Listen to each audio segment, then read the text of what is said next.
Today on Thunderbear 4-wheel drive, we finally get to it, Death Wobble, so stick around.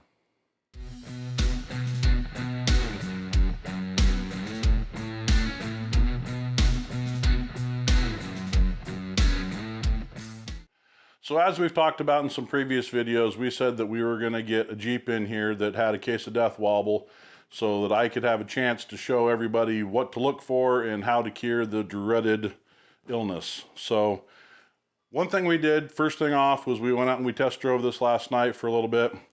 I was not able to duplicate the Death Wobble. Now, that does not mean that there are not front suspension components that are not worn out. Like most things in life, when you take it to the mechanic, it behaves all of a sudden, and you have what's called an intermittent problem. So just because we weren't able to duplicate it doesn't mean that the condition does not exist. So I'm going to get this thing jacked up in the air, and we're gonna use some pry bars and some micrometers, and we're gonna show people what to look for and things that they can replace to correct the dreaded Death Wobble.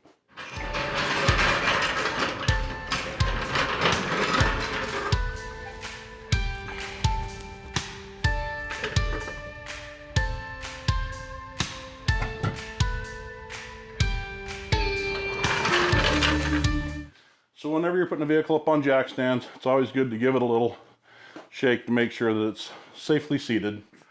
Some common components that you're going to want to check to look for Death Wobble are going to be your tie rod ends. So here's the one on the driver's side, has a corresponding one on the knuckle on the passenger side. You're going to want to check your ball joint play, top and bottom. You're going to want to check play in your unit bearing, which you can't see from this angle, but it's what holds the tire to the knuckle. You're also going to want to check your lower and upper control arm joints. You're going to want to check your track bar joints to make sure they're good. You're also going to want to check your drag link joints on both ends. And you're going to look for slop in your steering box. So how do we check these? Well, I'm going to grab a pry bar and we're going to wiggle some stuff and use the pry bar to help leverage some things so that we can determine if there's in fact any play in any of these components. Okay, so I don't know if you can see it from that side or not, but I'm lifting the tire and I can hear and feel a clunking sound.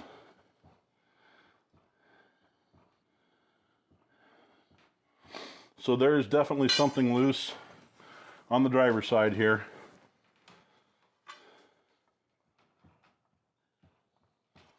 So basically what Death Wobble is the culmination of all the loose parts of a suspension.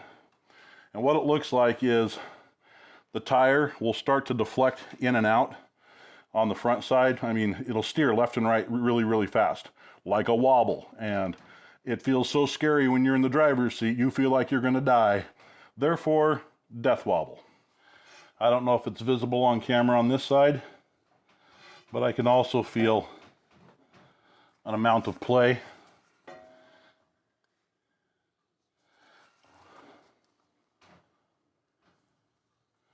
Lifting up and down.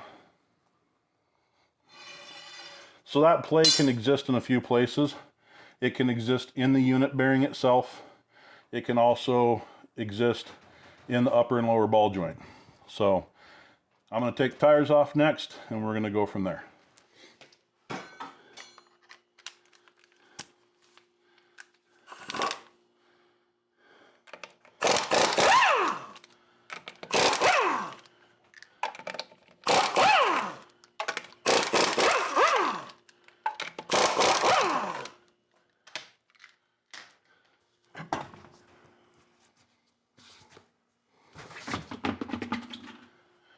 Okay, so I'm looking at some components here. Here's your upper ball joint. Down around here. Come on. That is your lower ball joint. I don't know how well you're going to see this. That's the steering stabilizer. and I can see it's damp all around it, so it's been leaking fluid. So the dampener, the steering dampener, steering stabilizer, whatever you want to call it, part of what its job is to help deaden the effect of death wobble. So that would be the first thing I would replace. The lateral up and down, we'll need to tear this apart and get the brakes off, get the rotor off, and then get something on the hub itself to try and check for deflection and make sure that it's not the unit bearing. But these ball joints are looking very factory, and I'm going to assume that after 200,000 miles they probably need swapped out. So next step, we'll get the brakes pulled off, and we'll get the rotor off, and then we will do what we can to check the integrity of the unit bearing. So I am making my best attempt here to get you the best camera angles so you can see what's going on.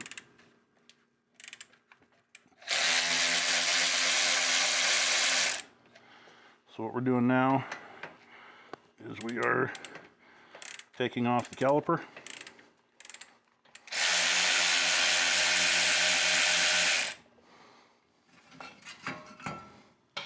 And these brakes are pretty well shot. So, alright, a couple tells here. This is the piston inside the caliper, and it's extended way out into a range that tells you that there's not much pad left. And then when you look in here, you can see there's missing chunks of pad on these front brakes. So these are no longer good. So we'll need to talk with the owner about getting these replaced before we go back together with anything. I'm gonna go get something to hang this caliper up inside here so it's out of my way and not hanging from the brake cable. Okay, so a lot of people would tend to use a zip tie for this. I can't find any at the moment, so I grabbed a piece of mechanics wire and I just took and anchored it off with some mechanics wire. So now it's time to take off our rotor.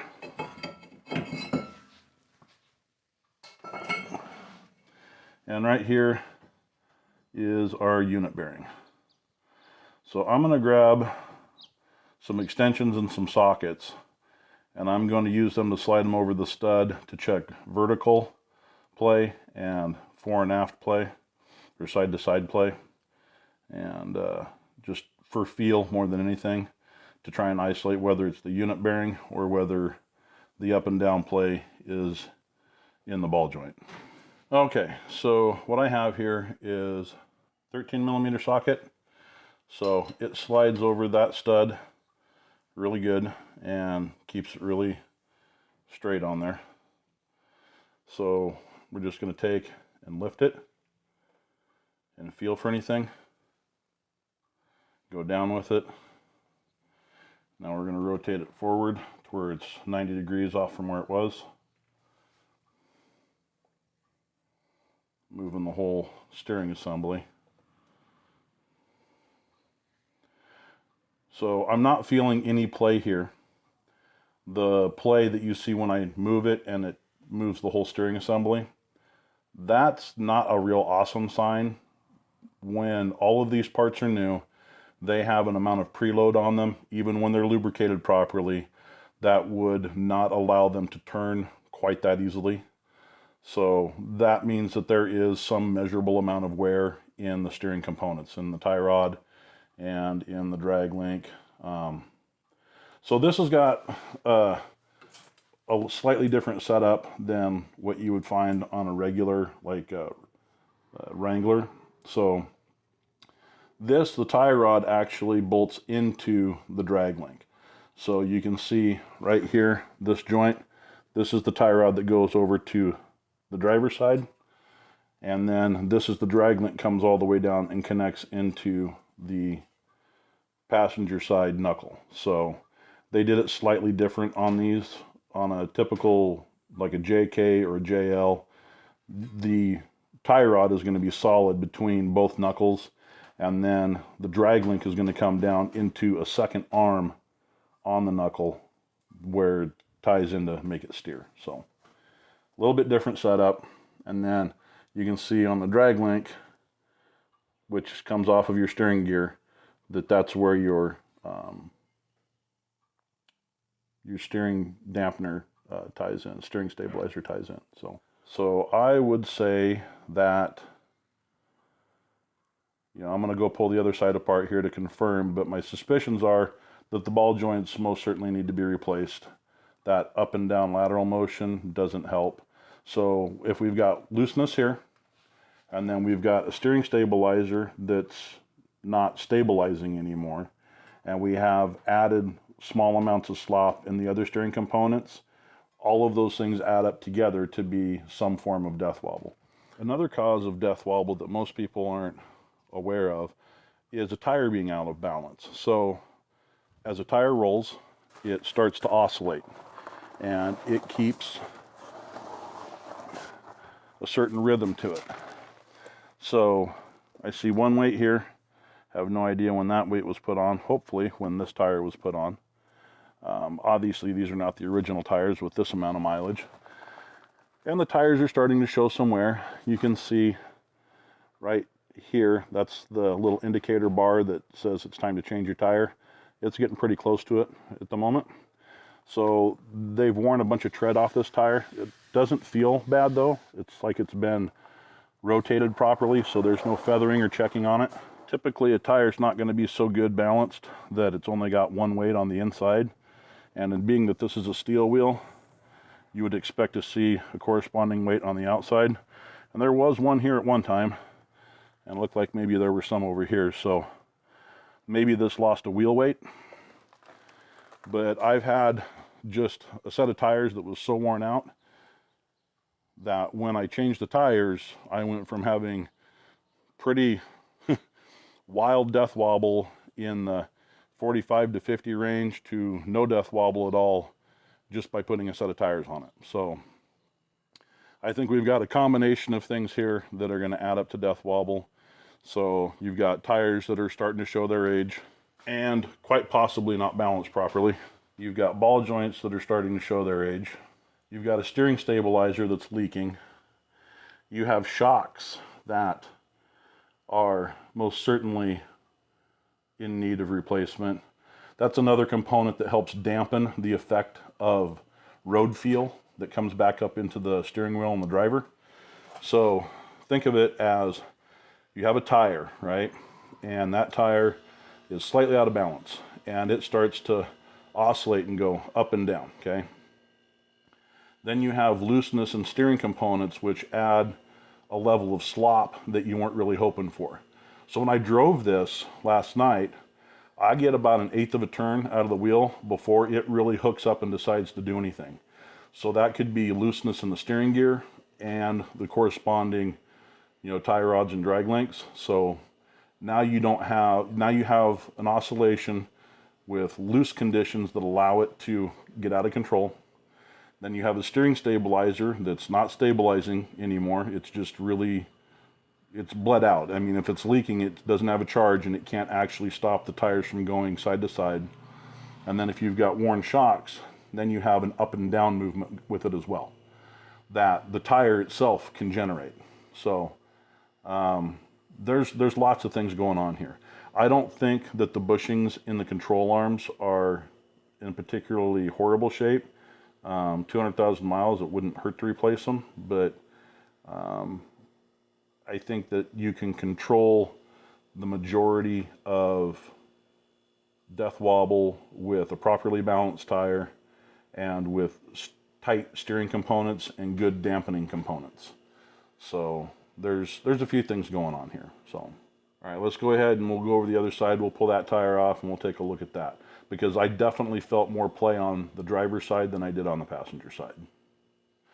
So as you can see, just kind of grabbing the tread here, I'm not putting a lot of effort into this to try and move the steering. So a lot of that preload that I talked about is set in the ball joints themselves, and I can't remember what the rough specs are I know it's in foot-pounds, not inch-pounds.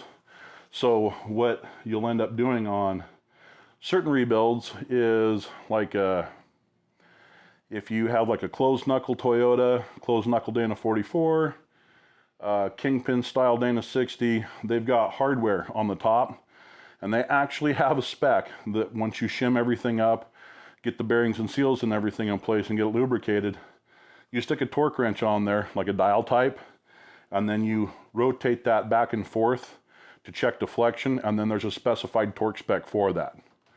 Well, you're on a torque wrench out here making that, so doing this easily, this is probably foot-pounds, but like, 10 foot-pounds maybe, not like 50 to 60 foot-pounds of force required to move it. So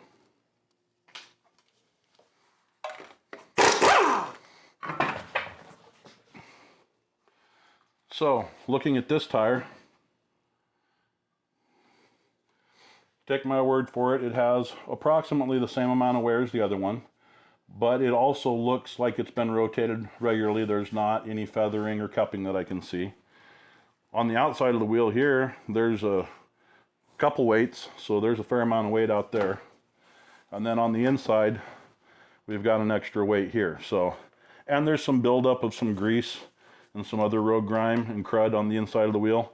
That can throw a tire out of balance once it's been on a balancer. So say it's wintertime or fall, you go to your favorite tire store, you have them put new tires on, they balance them. If they don't clean the insides of the wheels and then they balance them out, and then later on you get into snowy or rainy conditions and it washes all the crud out from inside your wheel, and then it starts to shake, well, it's out of balance because this counterweight that you had in here that was not permanently attached and certainly temporary is gone, and now your weight is in the wrong place. So lots of things can go wrong with tires. It's just kind of the nature of what they are. All right, I'm gonna take this brake caliper off. Gonna get a piece of our mechanics wire here again. All right, it's tied up out of the way. This rotor, these rotors look pretty good. They've got a little bit of crusty on the outside, but they don't feel warped. They don't have real nasty grooves in them, so they've lived a good life. I'm gonna go get a clamp for this camera so that it can sit still, because I can see play and movement up and down right here. So I know these ball joints need to be replaced now, so that's a given. You don't ever do one, you do four, you do them both, top and bottom on both sides. Also, I'm seeing something else. Right here, we have fluid coming out of the unit bearing. You never do one unit bearing, you do 2 unit bearings. So we'll need to do a set of unit bearings on both sides. We'll need to do ball joints both sides. And while we're in here, because I have to take the knuckle off, okay? Because we have to take the knuckle off to do the ball joints, means we have to pull these axles out of the housings. There's no reason to not do these U-joints and these axles at this time. It would be negligent to tear this apart and not do those U-joints. So I would do U-joints. We would do unit bearings on both sides now. We would do ball joints, top and bottom, both sides. And we've already talked about the front brakes being so not so awesome. Here we go. You can see how little pad is left on these as well. I would see if I could get someone to turn those rotors. I wouldn't necessarily replace them, but I was taught that when you do a brake job, if you put new pads on, you resurface the friction area that they contact, period. So you either replace the rotors or you resurface the rotors. Being that these have plenty of life left in them, I would resurface these and go from there. So at minimum, we're looking at brakes, rotor turn, unit bearings, ball joints, U-joints, and at this point, while you're here, There's no reason to not do every single one of these ends, and I want to try and figure out a way here in the next couple minutes to demonstrate how we check play in the steering gear. So stick around for that. Oh, another thing would be the steering stabilizers and shocks, because yeah, these shocks are hammered pretty bad. So good times.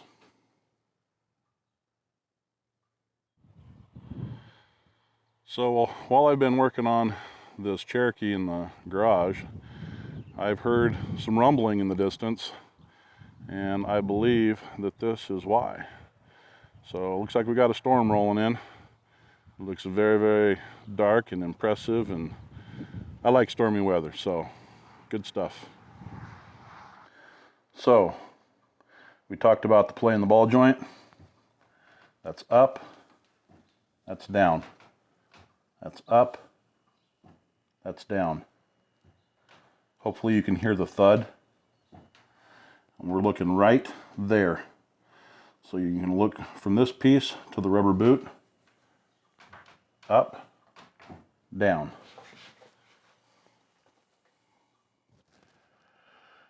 Okay, so what you're looking at here, this is the U-joint that comes down from the steering shaft, from the steering wheel into the steering gear. So this rotates and goes into the steering gear, and it causes this arm to go left and right, turning your wheels left and right. So this is difficult to measure, but I can feel when I rotate